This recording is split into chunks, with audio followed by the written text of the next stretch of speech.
안녕하세요, 에이오토 수근우입니다. 네, 오늘은 쉐보레 트랙스 크로스오버에 대해서 얘기를 좀 나눠볼까 합니다. 쉐보레 트랙스 같은 경우에는요, 풀체인지가 되면서 엄청난 인기를 끌었던 차량이에요. 그 이유는요, 일단 디자인도 있어요. 그리고 뭐 상품성도 좋아요. 하지만 거기에 따르는 이제 가격이 중요한데요, 그 가격 자체가 상품성 대비 저렴하게 나왔다. 그렇기 때문에 가성비가 좋은 차량이다 라고 해서 엄청난 인기를 끌었던 차량입니다. 하지만 쉐보레라고 하면요, 브랜드 이미지가 좀 떨어지잖아요. 그죠? 뭐 술비가 비싸다, 뭐 부품값도 비싸다, 그리고 차가 뭐 무겁다, 뭐 연비 안 나온다, 뭐 여러 가지 얘기들이 굉장히 많습니다. 뭐 옵션이 나쁘다, 뭐 이런 얘기도 있죠. 하지만 이 트랙스 크로스오버는 그런 모든 것들을 개선해서 엄청난 가격에 나왔기 때문에 아직까지도 인기가 꾸준히 높은 차량이기도 합니다.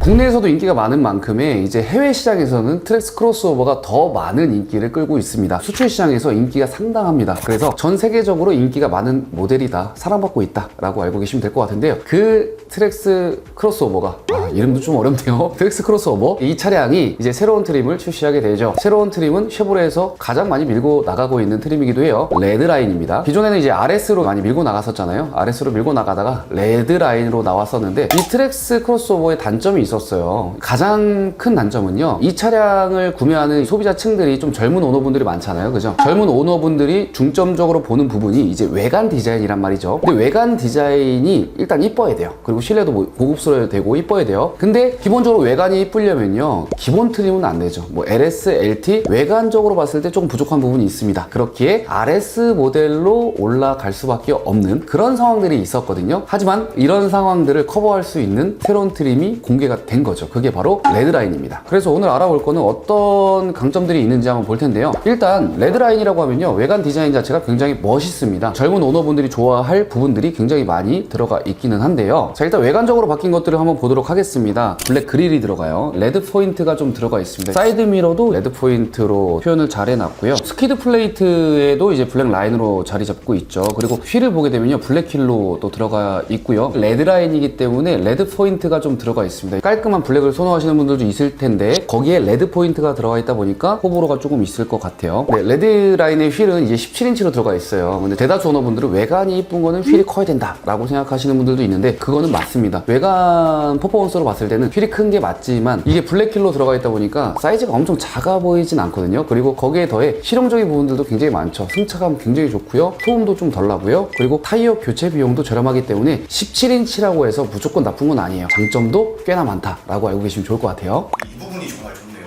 어떤 원래 루프렉이 기본 모델들은 안 들어갔잖아요. 그쵸. 근데 그게 정말 허전했었는데 이번에 들어가는 거예요. 좀 꽉 차 보이기는 하죠. 다음은 이제 후면부 디자인도 좀 변경이 됐는데요. 후면부 기존 모델 같은 경우에는 좀 밑에가 허전했잖아요. 꽉 차 보이는 느낌이 없었는데, RS 버전처럼 조금 더 볼륨감이 있고 디퓨저가 조금 달라요, 형상이. 그렇기 때문에 후면 부분도 만족스러운 디자인이 완성이 됐다라고 생각이 듭니다. 로고에도 포인트를 줬는데요, 테두리에 레드 스티치가 들어간다는 것도 포인트가 되겠네요. 네, 실내를 보게 되면 또 다른 부분들도 굉장히 많아요. 글로스 블랙 IP, 프론트 도어에 이제 데코 패널이 들어가고요. 스티어링 휠에 보게 되면요, 쉐보레 로고가 블랙으로 들어간다는 거. 네, LS 트림에 없었던 것들 있잖아요. 뭐 가죽 열선이라든지, 그리고 키도 스마트 키가 아니라 일반 타입의 키였거든요. 그게 다 이제 버튼 시동으로 들어가고, 가죽 열선 스티어링 휠이 들어간다는 게 굉장히 좋아 보이고요. 후방 카메라는 후방 감지와 주차를 보조해주는 기능까지 들어갔다고 하니까 굉장히 좋죠. 기존 액티브 모델과 이제 RS 모델에는요, 인조 가죽이 들어가 있었거든요. LS는 직물 시트지만요. 레드라인 같은 경우에는 가죽 시트가 들어가게 되고요. 거기에다가 이제 레드 포인트로 들어갔기 때문에 유니크한 그런 느낌을 받으실 수 있을 것 같습니다. 대표님,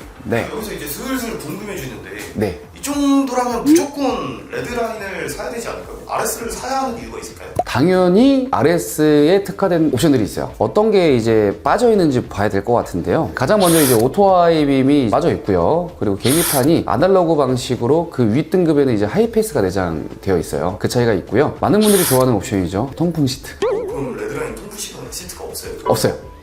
없습니다. 센터 디스플레이도 이제 8인치에서 11인치로 이제 업그레이드 되죠. 레드라인은 이제 옵션으로 들어가 있거든요. 70만 원을 추가해야 됩니다. 뭐 이건 추가하면 되니까 괜찮죠? 마지막으로 이제 가장 큰 차이점이 있는데요. 이번에 새롭게 추가된 온스타 서비스입니다. 원격 제어 시스템이 추가적으로 들어간다. 이게 레드라인에는 안 들어가 있습니다. 액티브와 RS에만 들어가기 때문에 이 부분은 좀 생각을 해보실 필요가 있을 것 같습니다. 여기에 대한 자세한 기능, 뭐 차량 원격 시동이라든지 원격 제어 시스템, 그리고 차량 진단 알림, 차량 상태 정보, 뭐 여러 가지 정보들을 볼 수 있는 좋은 시스템을 포기해야 된다라고 알고 계시면 좋을 것 같습니다. 굉장히 아쉽죠? 네, 추후에는요, 이 GM의 슈퍼크루즈 시스템이 이제 국내에 도입된다라는 얘기들이 나오고 있기 때문에 추후 미래를 본다면 아무래도 조금 더 아쉬운 부분이 있지 않을까 네, 생각이 들어요.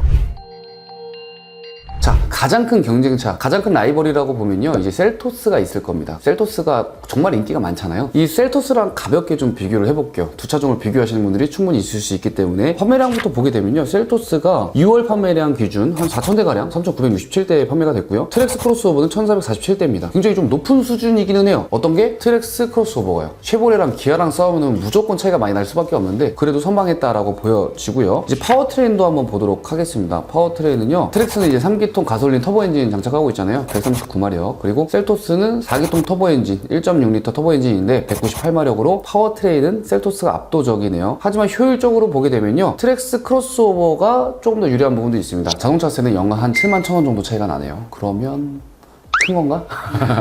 소비자 판단에 맡기겠습니다. 그리고 연비에서 아주 조금 유리합니다. 그 차이가 있을 수 있고요. 이런 소형 SUV를 사시는 분들은요, 이 소형 SUV의 또 크기가 좀 중요할 거예요. 크기도 한번 보도록 하겠습니다. 전체적인 이제 길이는 셀토스가 조금 작아요. 트랙스 크로스오버가 훨씬 더 길죠. 그리고 전폭, 넓이도 크로스오버가 커요. 그리고 전고, 높이는 셀토스가 조금 더 높고요. 휠베이스, 실내 공간이죠. 휠베이스도 트랙스 크로스오버가 큽니다. 그래서 실내 거주성을 본다면요, 그냥 제가 실제로 두 차종을 다 앉아보더라도 이 수치적인 차이가 체감할 정도로 차이가 납니다. 네, 그렇기 때문에 실내 거주성을 좀 더 넓게 편안하게 가져가고 싶다라고 하시는 분들, 그리고 짐을 좀 많이 싣는 그런 분들이라고 하면요, 트랙스 크로스오버가 훨씬 더 좋은 대안이 될 수 있다라고 말씀을 드리고 싶어요. 근데 뭐 혼자서 타시는 분들은 큰 의미가 없을 수 있고요. 차의 전체적인 크기 차이는 상당히 많이 난다.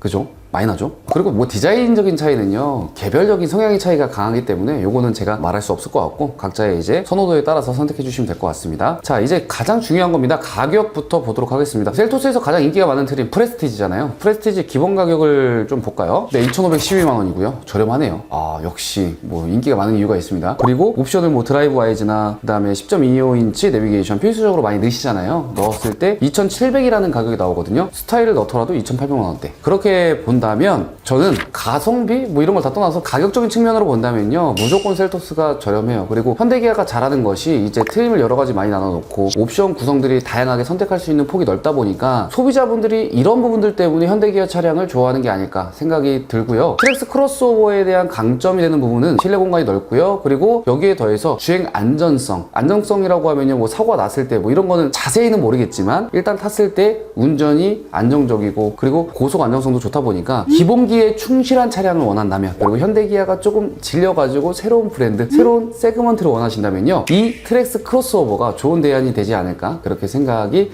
드네요. 이 영상을 보시고 현명한 판단을 해주시는 게 좋을 것 같습니다. 마지막으로 장기 렌트로 이 두 차종을 이용했을 때 비용이 어떻게 나오는지 궁금해 하실 것 같아서 준비를 해봤는데요. 조건은 간단합니다. 60개월에 2만 킬로 무보증, 초기 비용이 없는 견적으로 준비를 해봤어요. 차량 가격과 이제 옵션은 아까 제가 말씀드린 옵션으로 준비해봤고요. 렌탈료를 보게 되면요, 트랙스는 48만 7,960원의 렌탈료를 보여주고 있고요. 선납 30%를 넣었을 때는 32만 4천원, 그리고 셀토스는 45만 1,000원, 선납 30%를 넣었을 때는 29만 3천원으로 금액이 산출이 됩니다. 보게 되면요, 무보증 기준으로 36,000원이 비싸죠. 트랙스 크로스오버가 좀 더 비싸고요. 셀토스가 저렴하죠. 그리고 선납금을 넣더라도 3만원 이상 트랙스가 좀 비싸게 나옵니다. 그래서 금액적으로 봤을 땐 셀토스가 압도적이다.